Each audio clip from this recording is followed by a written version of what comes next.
Candidate who is at or near the top in most recent polls, Congressman Ron Paul, who comes to us from Clute, Texas. Congressman, Happy New Year and welcome back to Fox News Sunday.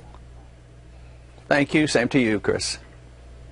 4 years ago, you were running for president and you got 10% of the vote in the Iowa caucuses. As we say in the latest Des Moines Register poll, you're at 22%. Why do you think you are getting so much more traction here in Iowa this time?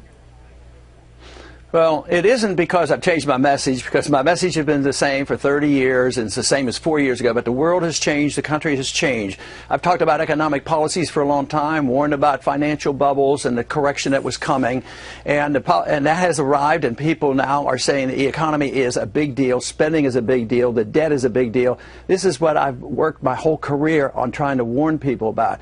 But also in foreign policy, I get tremendous support on my position, which the other candidates say, oh, it's dangerous, believing in the Constitution that you shouldn't go to war unless you declare the war. So this is the kind of thing that people come around, they're tired of the wars. 70% of the American people want us out of Afghanistan. It's bankrupting us. We spent $4 trillion that went into debt in these last 10 years. And I'm deeply concerned about civil liberties. So these issues strike a chord with the people, and I think that is the reason. More so now than even 4 years ago, but a lot more than maybe 20 or 30 years ago, because right now the evidence is loud and clear. The government is failing in what they pretend they are going to do for us, and that's why the people are looking for different answers. On the other hand, Congressman, in the latest Des Moines Register poll in those final 2 days, it shows some evidence of a slide, and in fact Santorum passes you and you fall into third. What can you do about that slide, sir?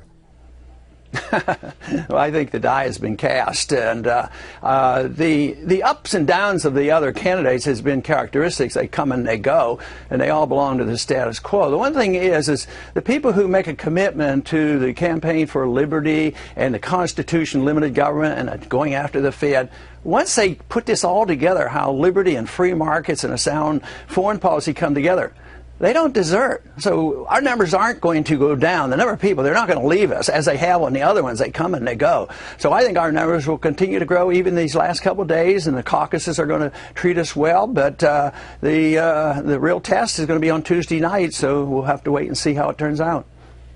Not surprisingly, Congressman, with your new strong standing in the polls has come new scrutiny, especially about some newsletters that came out under your name in the 80s and 90s in which there were comments made that were, quite frankly, racist and homophobic. Now, you say that you were the publisher of those newsletters, not the editor, and so you didn't know everything that was in them. But I want to ask you about a book that you wrote back in 1987 called Freedom Under Siege, and I want to ask you about some of the comments in that. In that book, you wrote this: the individual suffering from AIDS certainly is a victim, frequently a victim of his own lifestyle, but this same individual victimizes innocent citizens by forcing them to pay for his care. Question, Congressman, do you still feel that same way? Well, I don't know how you can change science. I mean, sexually transmitted diseases are caused by sexual activity, and when it's promiscuous, it spreads diseases. That's been known, about 400 or 500 years on how these diseases are spread.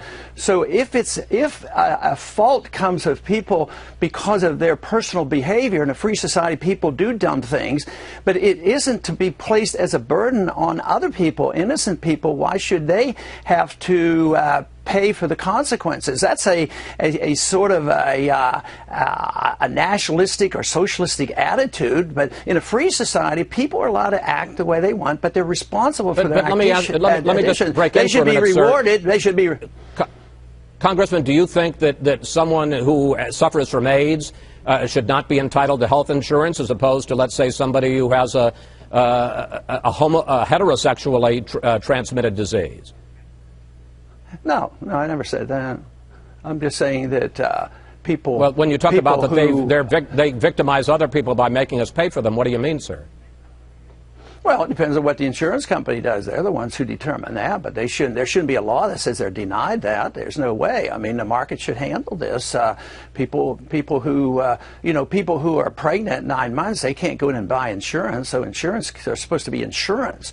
So if people are smokers, don't they have to pay more? Sometimes you get your insurance cheaper if you're a non-smoker. That's all I'm talking about, and let the market sort this out and let insurance sort this out, but not having dictates by the government and saying thou shalt or thou must do this and your behavior doesn't matter. You know, if you drink too much and you go out and you do harm to somebody, you have to suffer the consequences. It's the same way with health matters. You don't have a right to demand that somebody else take care of you because of your habits. But that doesn't mean that you don't have laws. Let me just interrupt, and I'm sorry, but we have limited time, and we want to get to the other two candidates as well. I want to ask you about one other thing that you wrote in your book back in 1987 about sexual harassment in the workplace. You wrote this: this is about the victims of sexual harassment, why don't they quit once the so-called harassment starts? Obviously, the morals of the harasser cannot be defended, but how can the harassee escape some responsibility for the problem? You said that sexual harassment should not be a violation of someone's employment rights. Well, the whole thing is you have to get a better definition of sexual harassment. If it's just because somebody told a joke and somebody was offended, they don't have a right to go to the federal government and have a policeman come in and put penalties on those individuals. I mean, they have to say, well, maybe this is not a very good environment, and they have the right to work there or not work there.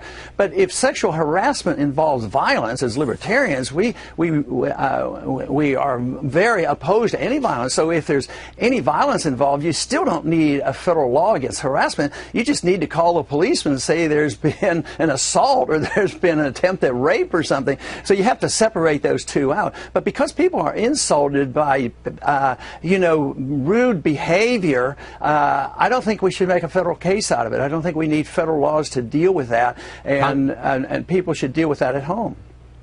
Congressman, you have a very ambitious agenda as what you would do as president. You say you could cut $1 trillion in spending in the first year. You say you would shut down 5 cabinet-level departments. But I want to look at your record of effectiveness as a member of Congress for more than 20 years. The Washington Post found that you have sponsored 620 measures over your years in Congress. Just 4 made it to the House floor for a vote, and only one of those 620 measures, only one was signed into law to sell the Galveston Custom House to a historical society. With that record, why are you suddenly going to become so effective as a president? Well, you just made my point, and more of the American people, they're sick and tired of Washington. And the people who have been in charge have been passing all those bills, and I've been voting no all the time and vote against no all these appropriation bills. So I am the individual that has pointed this out, and now the people are saying the government doesn't work, the debt is too big, and it doesn't work. But the country has to change. To elect me, the country has to change. They have to go back to believing in the Constitution and personal liberties and a different foreign policy, which means the Congress will change. But just the fact that you can elect a president like myself, the pressure then is on the current Congress, because Congress, don't have strong beliefs, and as long as the pressure from the people are in the right direction, and this is where our campaign is excelling, whether it's the Tea Party movement or the disgust among American people, they're sick and tired of all this, so I represent that. So of course, why would they pass my laws? I wanted to stop this a long time ago. That's what I went to Washington for. But the tide has changed. Now the opportunity is there, and now I'm a serious contender. So this is why there's such optimism in our camp, and so much excitement. Congressman, we have about less than 30 seconds left. I want to ask you one final question. You and Congresswoman Bachmann is about to be on, got into quite a flap this week when her state chair, State Senator Kent Sorensen, jumped ship from her campaign to your campaign. She alleges that he said that your campaign was paying him to jump ship. Simple question. Did your campaign or anyone connected with your campaign or anyone speaking on behalf of it or any third-party vendor, did any of them offer money to Kent Sorensen to come on board your campaign? No, and if she has the evidence, she should bring it forth, because if she makes charges like that, she should be able to defend it. But no, that did not happen. Well, she's going to get an opportunity right now. Congressman Paul, we want to thank you so much for talking with us today. Happy New Year again. We'll see you back here in Iowa tomorrow. Thank you, sir.